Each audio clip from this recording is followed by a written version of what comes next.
इंदौर के रीगल तिराहे से चंद कदमों की दूरी पर स्थित है सफेद कोठी, जिसे आज हम केंद्रीय पुस्तकालय के नाम से पहचानते हैं। आज से लगभग 61 वर्ष पूर्व यहाँ पुस्तकालय को स्थापित किया गया था। सफेद कोठी रियासत के दौर में अंग्रेजों का निवास हुआ करती थी। इसे सफेद कोठी में कई क्रांतिकारियों ने समय बिताया, तो आचार्य विनोबा भावे ने भी अपने आंदोलन की रूपरेखा इसी सफेद कोठी में तैयार की थी। आइए जानते हैं इस सफेद कोठी के इतिहास और यहाँ स्थापित सेंट्रल लाइब्रेरी यानी कि केंद्रीय पुस्तकालय के बारे में।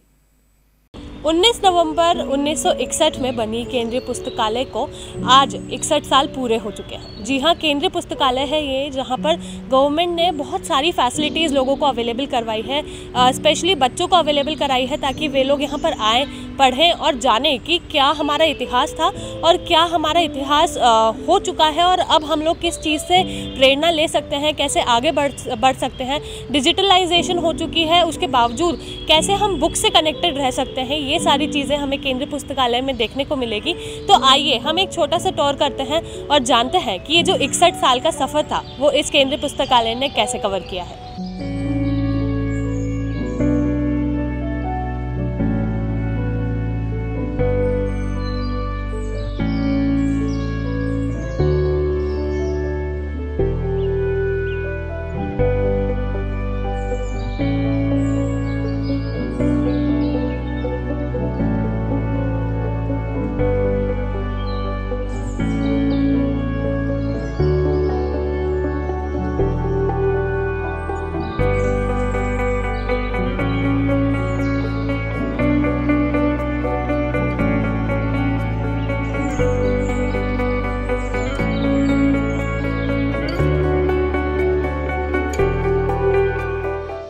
यह है इंदौर का केंद्रीय पुस्तकालय।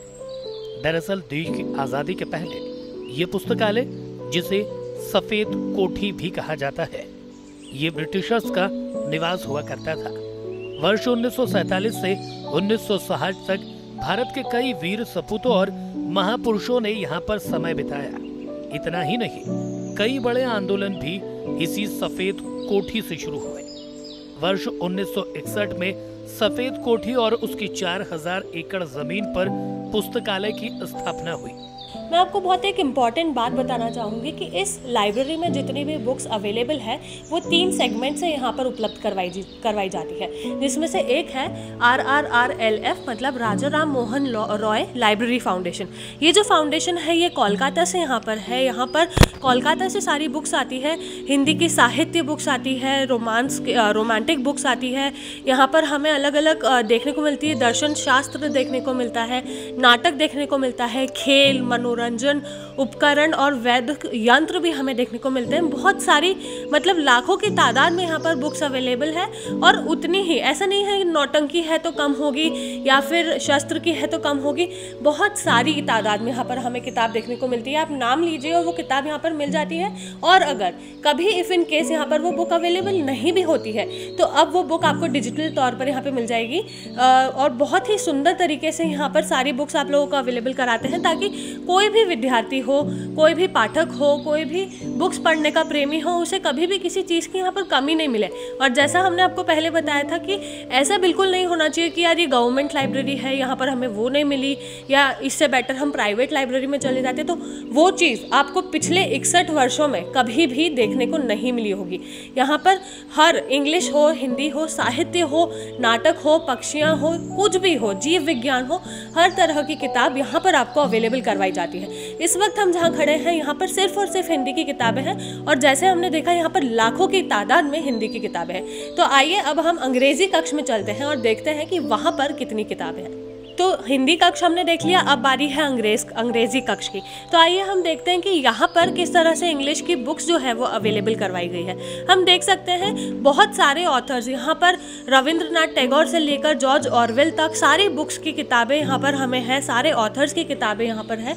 और ऐसा नहीं है कि सिर्फ पढ़ाई से रिलेटेड है। यहाँ पर नाटक, यहाँ पर स्टोरीज, यहाँ पर हॉरर स्टोरीज, यहाँ पर पोएट्री, यहाँ पर नॉवेल्स, बड़ी नॉवेल्स, छोटी नॉवेल्स, हर तरीके की किताब यहाँ पर अवेलेबल है। चाहे वो आपको शॉर्ट स्टोरी में चाहिए हो या फिर एक ही किताब पूरी लॉन्ग स्टोरी की हो, हर तरह की किताबें यहाँ पर हमें देखने को मिल रही है, इंग्लिश में भी और हिंदी में भी।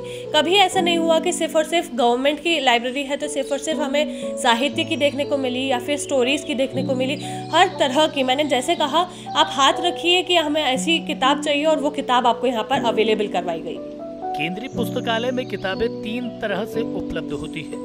यहाँ पर कोलकाता के राजा राम मोहन राय फाउंडेशन कई पुस्तकें दानदाताओं द्वारा या डोनेशन के माध्यम से और प्रदेश सरकार की तरफ से भी किताबें यहाँ बुलाई जाती है।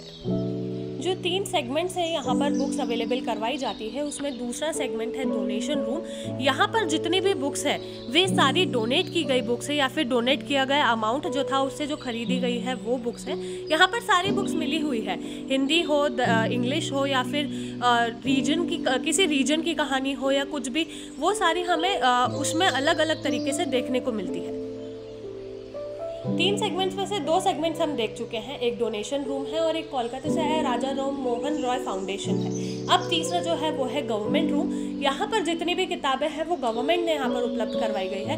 1961 से लेकर 2022 तक गवर्नमेंट के हर फाउंडेशन की किताब हमें यहाँ पर मिलेगी। गवर्नमेंट ने जितना भी फंड दिया है, जितनी भी बुक्स अवेलेबल कराई है, वो सारी बुक्स यहाँ पर मिलेंगी। मतलब कि 61 वर्ष पुरानी किताब भी यहाँ मिलेगी और 1 वर्ष पूर्व जो किताब यहाँ पर आई होगी वो किताब भी मिलेगी। और अभी हमें जैसे कि लोगों ने बताया, चीज़ों ने बताया कि यहाँ पर आए दिन नई किताबें लाई जाती है, आए दिन यहाँ पर नई टेक्निक की और नई प्रॉपर जॉनर की यहाँ पर किताबें लाई जाती है, वो सारी हमें देखने को मिलती है। अब यहाँ पर economics, cooperatives, law, military science, education, natural sciences, economics, political science, हर जॉनर की किताबें हमें यहाँ पर मिलती हैं। बच्चे जो पढ़ने आते हैं, जो कॉम्पिटिटिव एग्ज़ाम की तैयारी करने आते हैं, उन सबको यहाँ पर किताबें बहुत इजी तरीके से उपलब्ध हो जाती है, क्योंकि कॉम्पिटिटिव एग्ज़ाम में जो किताबें काम आती है वो गवर्नमेंट की किताबें होती है, वो NCERT होती है या फिर जो भी मेजर जॉनर्स होते हैं उसकी किताबें होती है, मेजर ऑथर की होती है। तो गवर्नमेंट ने उस चीज़ का पूरा ध्यान रखा है कि वो सारी किताबें इस केंद्रीय पुस्तकालय में उपलब्ध हो। तो उसका बहुत अच्छे से ध्यान रखते हुए वो सारी किताबें यहाँ पर बहुत ही अच्छे तरीके से और सिस्टमैटिक वे से उपलब्ध करवाई गई है। केंद्रीय पुस्तकालय में विभिन्न विषयों पर पुस्तकों का एक विशाल संग्रह उपलब्ध है। यहाँ पर एक कॉर्नर यानी एक ऐसा कोना भी बनाया गया है जहाँ प्रतियोगी परीक्षा की तैयारी करने वाले विद्यार्थी पढ़ाई कर सके। इन विद्यार्थियों के लिए भी पुस्तकालय में विषय के अनुसार किताबें उपलब्ध हो जाती है। हिंदी बुक्स देख ली, इंग्लिश बुक्स देख ली, बच्चों की किताबें देख ली, लेकिन हर लाइब्रेरी में एक ऐसी जगह होनी चाहिए जहाँ पर कॉम्पिटिटिव एग्जाम्स के जो बच्चे हैं वो शांतिपूर्वक अपनी एग्जाम्स की प्रिपरेशंस कर सके। तो जी हाँ, केंद्रीय पुस्तकालय में एक ऐसी भी जगह है जहाँ पर सिर्फ और सिर्फ कॉम्पिटिटिव एग्जाम्स के बच्चे पढ़ते हैं। सुबह से लेकर शाम तक वे लोग यहाँ पर पढ़ते हैं। यहाँ पर हर तरह की किताबें उन्हें उपलब्ध करवाई गई है। उन्हें खुद भेज दिया गया था मार्केट की, आप लोगों को जैसी किताबें पसंद है, जिस प्रकार की किताबें पसंद है, हिंदी पसंद है, बायोलॉजी, इंग्लिश, जिस भी सब्जेक्ट की आपको बुक्स चाहिए वो बुक्स यहाँ पर आपको अवेलेबल करवा दी जाएगी। लेकिन उसका बस यही था कि आप लोग जाकर लेकर आएँ ताकि आपको बेटर तरीके से पता होगी कि आपको किस प्रकार की बुक चाहिए। तो यहाँ पर हर तरह की बुक्स अवेलेबल है। यहाँ पर प्रॉपर बच्चे पढ़ते हैं, आते हैं, बहुत दूर दूर से बच्चे यहाँ पर आते हैं, अपनी कॉम्पिटिटिव एग्जाम्स की तैयारी करते हैं। वे खुद का भी स्टाफ लेकर आते हैं, वो यहाँ पर आकर लाइब्रेरी की भी जो चीज़ें हैं उसका भी उपयोग करते हैं, ताकि यहाँ पर जैसी भी सारी व्यवस्थाएं उनको उपलब्ध करवा दी गई है वे लोग यहाँ पर कर सकें, और जो चीज़ें हैं यहाँ पर उसका प्रॉपर जो आउटपुट निकलना चाहिए, गवर्नमेंट की चीज़ों का जो आउटपुट निकलना चाहिए वो यहाँ पर निकले। तो आइए हम आगे चलते हैं और देखते हैं कि इस केंद्रीय पुस्तकालय में और क्या क्या छुपा है। केंद्रीय पुस्तकालय में आज से लगभग 10 वर्ष पूर्व तक एक और प्रकल्प शुरू किया गया। वर्ष 2012 से यहाँ माह के प्रत्येक मंगलवार को पाठक संसद का आयोजन किया जाता है। हालांकि पाठक संसद के लिए अपेक्षा के अनुरूप जगह नहीं होने से कई बार पाठकों को परेशानियों का सामना करना पड़ता है। हमने किताबों के कक्ष तो देख लिए, चाहे वो हिंदी हो, इंग्लिश हो या फिर मराठी की हो या फिर बच्चों की हो, लेकिन अब हम एक ऐसे कक्ष में खड़े हैं जहां पर 2012 से लेकर 2022 के बीच में कई सारे पाठक सांसद आयोजित किए जाते थे, लेकिन उसके लिए एक प्रॉपर कक्ष नहीं हुआ करता था, जिसके कारण लोगों को दर दर भटकना पड़ता था। कभी गांधी हॉल में तो कभी कहीं और ऐसे पाठक सांसद का आयोजन किया जाता था। लेकिन अब इस केंद्रीय पुस्तकालय में ही एक ऐसा कक्ष बन चुका है जहां पर हम देख सकते हैं कि जितनी भी पाठक सांसद आयोजित होती है वो अब सब यही होती है, और एक साल के अंदर कुछ 131वीं यहाँ पर आयोजित की गई है, जिसके कारण लोग यहाँ पर आते हैं। और इसी कक्ष में सभी को पता है कि अब एक ही जगह है जहाँ पर होना है, तो इसी कक्ष में आकर लोग उस चीज़ का, एक पाठक सांसद का भी मज़ा इस संगोष्ठी भवन में ही लेते हैं। आपको बता दें कि ये जो संगोष्ठी भवन है यहाँ पर हर माह के पहले मंगलवार को आयोजित होती है पाठक सांसद, जिसमें चाहे आप पढ़ने के प्रेमी हो, सुनने के प्रेमी हो, बोलने के प्रेमी हो, आप यहाँ पर आ सकते हैं। आप मेंबर हो या ना हो उससे भी कोई फ़र्क नहीं पड़ता, पर आप यहाँ पर आइए, अपना ज्ञान बांटें, ज्ञान लें, लोगों से लें, जनरेट करें, लोगों के पास जाएं, उनसे बात करें। वो सारी चीज़ें जो हैं वो हर माह के पहले मंगलवार को यहाँ पर की जाती है। जैसे जैसे तकनीक बढ़ती जा रही है वैसे वैसे अब पाठकों में भी बदलाव दिखाई देने लगा है। इस बदलाव का असर केंद्रीय पुस्तकालय पर भी हुआ और इसे बहुत ही अच्छे तरीके से अपनाया गया। दुनिया आगे बढ़ रही है, दुनिया आगे बढ़ते बढ़ते टेक्नोलॉजी आगे बढ़ रही है, और उसी के साथ साथ पुस्तकालय भी अब इस टेक्नोलॉजी को अडेप्ट कर रहा है। जी हाँ, हम देख सकते हैं कि अभी हम केंद्रीय पुस्तकालय में एक ऐसे सेक्टर में खड़े हैं जहाँ पर हमें पीछे सिर्फ और सिर्फ कंप्यूटर्स देखने को मिल रहे हैं। तो ये मैं आपको बता दूँ कि ये जहाँ पर अभी हम खड़े हैं ये है डिजिटल लाइब्रेरी। यहाँ पर बहुत सारी संख्या में लोग डिजिटल लाइब्रेरी का मज़ा ले सकते हैं, और यहाँ पर पिछले साल यानी कि 19 नवंबर 2021 में एक वेबसाइट लॉन्च की गई थी, जिसके माध्यम से अब यहाँ पर बच्चे डिजिटली हज़ारों की तादाद में बुक्स पढ़ सकते हैं। बहुत सारी तरह तरह के जॉनर्स उन्हें यहाँ पर देखने को मिलते हैं, और जो जॉनर्स हमें शायद हार्ड कॉपी में नहीं मिले वो भी अब हमें डिजिटली अवेलेबल हो पाती है। कई बार ऐसा होता है कि महाराष्ट्र से, कोलकाता से बुक्स यहाँ पर आने में असमर्थ होती है, लेकिन उन बुक्स को हम डिजिटली पढ़ सकते हैं, और जो भी बच्चे हैं वो इस डेटा से दूर नहीं रह पाएंगे, क्योंकि अब उन्हें हार्ड कॉपी में नहीं तो भी डिजिटल फॉर्म में वो बुक्स पढ़ने को मिल रही है, देखने को मिल रही है और समझने को मिल रही है। तो ये जो एक बड़ा पहल है, ये जो एक बड़ी पहल है कि हार्ड कॉपीज़ को छोड़ के अब एक डिजिटलाइजेशन की तरफ मूव करना, क्योंकि धीरे धीरे हर कोई डिजिटल होते जा रहा है, चीज़ें डिजिटल हो रही है। अभी हमारा पैसा डिजिटल हुआ है, बुक्स डिजिटल हुई है, आगे कई सारी चीज़ें हमारी डिजिटल होती जा रही है। तो उस चीज़ को, एक बड़ा चीज़ है, बड़ा चेंज है, उसको अडाप्ट करना भी बहुत ज़रूरी है, जो कि गवर्नमेंट की लाइब्रेरी यानी कि केंद्रीय पुस्तकालय ने कर लिया है। इस वक्त हमारे साथ इस लाइब्रेरी में मौजूद है इस केंद्रीय पुस्तकालय की अध्यक्ष लिली डाबर जी। तो आइए हम उनसे भी जाकर जानते हैं कि इस जो किताब है, ये जो पुस्तकालय है, इसका इतिहास कैसा रहा है। वर्तमान का केंद्रीय पुस्तकालय जो सफेद कोठी में स्थित है, एक समय में ये कोठी कई आंदोलन से जुड़ी रही। सर्वोदय आंदोलन के प्रणेता आचार्य विनोबा भावे भी इसी सफेद कोठी में 24 जुलाई 1960 से 24 अगस्त 1960 तक रहे और अपने आंदोलन की रूपरेखा तैयार कर उसे आगे बढ़ाया। अब मैं इस लाइब्रेरी की एक बहुत ही इंपॉर्टेंट बात और बहुत ही इंपॉर्टेंट फैक्ट आपसे शेयर करने जा रही हूँ।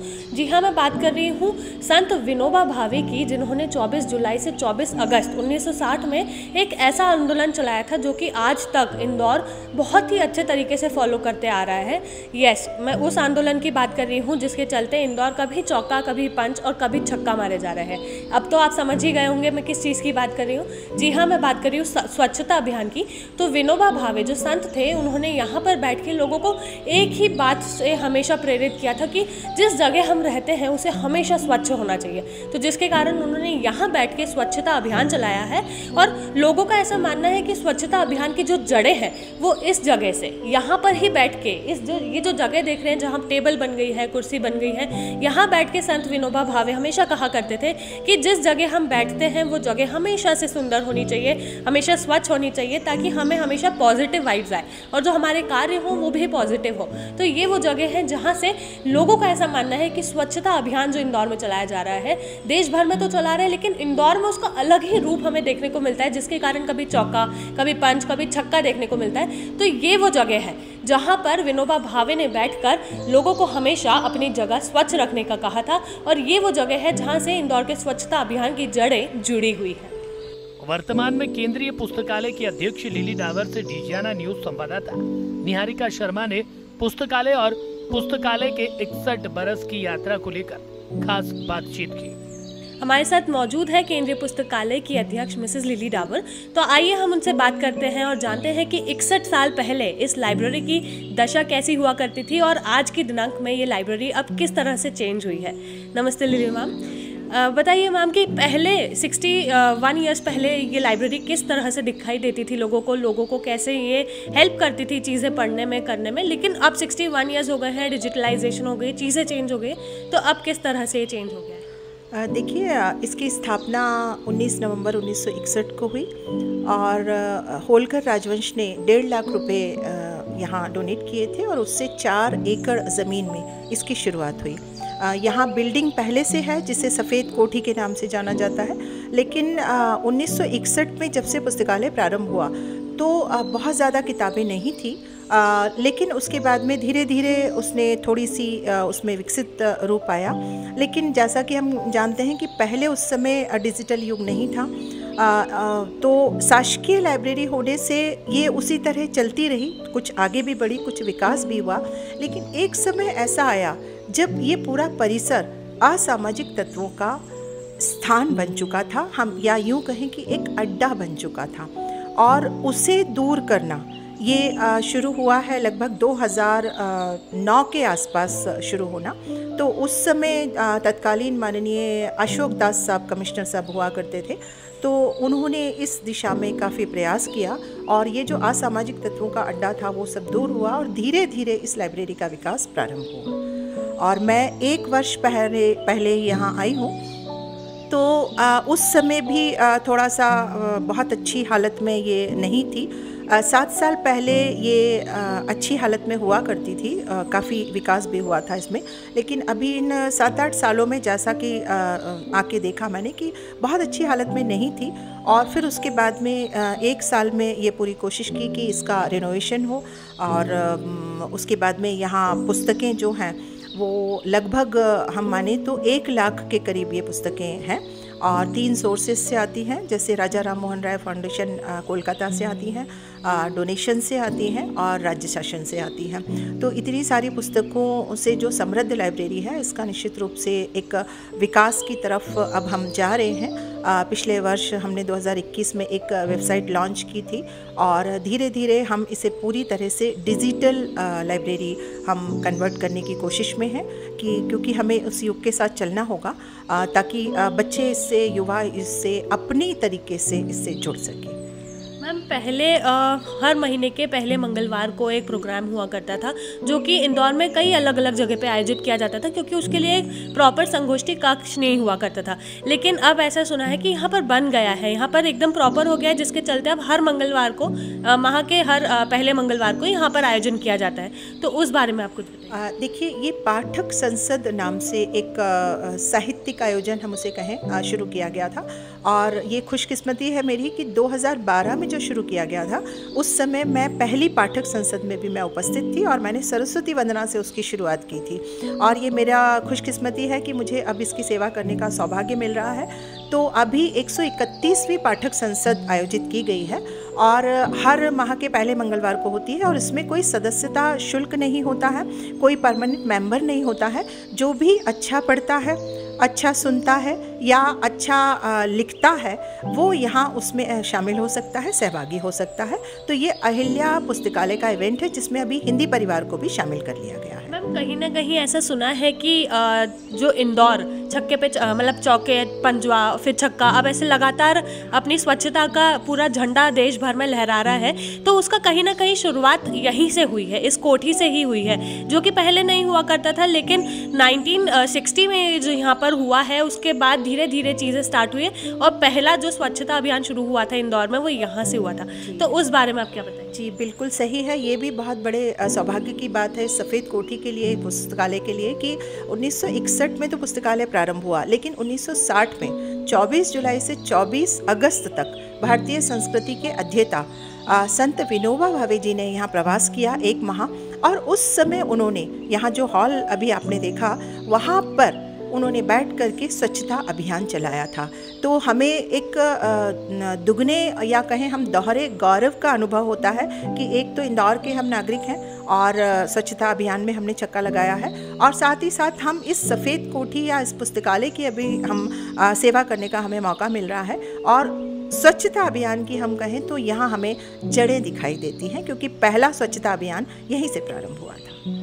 तो जैसा कि हमें लिली मैम ने बताया, कई सारी चीज़ें यहाँ से शुरू हुई है। ये लाइब्रेरी सिर्फ एक लाइब्रेरी नहीं है, ये कई सारी चीज़ों की एक शुरुआत है। यहाँ पर कई सारी चीज़ों की जड़ें हैं जो हमें देखने को मिलती है। इस लाइब्रेरी में ना केवल हिंदी, ना केवल इंग्लिश, बल्कि मराठी, सिंधी और बच्चों के लिए भी कई सारा कलेक्शन यहाँ पर है। वो लोग आते हैं, पढ़ते हैं और एकदम शांति वाला माहौल यहाँ पर उनको मिलता है। सबके लिए अलग अलग कक्ष बनाए गए हैं, सबके लिए अलग अलग किताबें डिस्ट्रीब्यूट की गई है। किसी चीज़ की यहाँ पर कमी नहीं होती है, कमी होने के पहले यहाँ पर वो चीज़ जो है वो उपलब्ध करवाई दी जाती है। ऐसा कहना है यहाँ के लोगों का कि हम लोग कभी भी नहीं चाहते थे कि ये जो संस्था है, ये जो लाइब्रेरी है, इसको कोई गवर्नमेंट बोले और गवर्नमेंट बोल के इससे अपना मन उठा ले। लेकिन अगर आप यहाँ पर आते हैं और यहाँ की व्यवस्थाएं देखते हैं, यहाँ का आर्किटेक्चर देखते हैं, यहाँ की फैसिलिटीज़ आप देखते हैं, तो कभी भी आप ऐसा नहीं बोल पाएंगे कि ये गवर्नमेंट प्लेस है, ये गवर्नमेंट लाइब्रेरी है और लाइब्रेरी होने के चलते यहाँ पर हमारी जो इम्पॉर्टेंट चीज़ें हैं जो हमें उपलब्ध होनी चाहिए वो यहाँ पर उपलब्ध नहीं है। तो बहुत खुशी की बात है कि इंदौर के केंद्रीय पुस्तकालय ने अपने 61 वर्ष पूरे कर लिए हैं और आशा करते हैं कि आगे भी इसी तरह से ये अपने वर्ष दर वर्ष अपना सफ़र जो है वो पूरा करती रहेगी और लोगों की सेवा में बनी रहेगी। कैमरा पर्सन सौरभ पवार के साथ मैं निहारिका शर्मा, डिजियाना न्यूज़, इंदौर।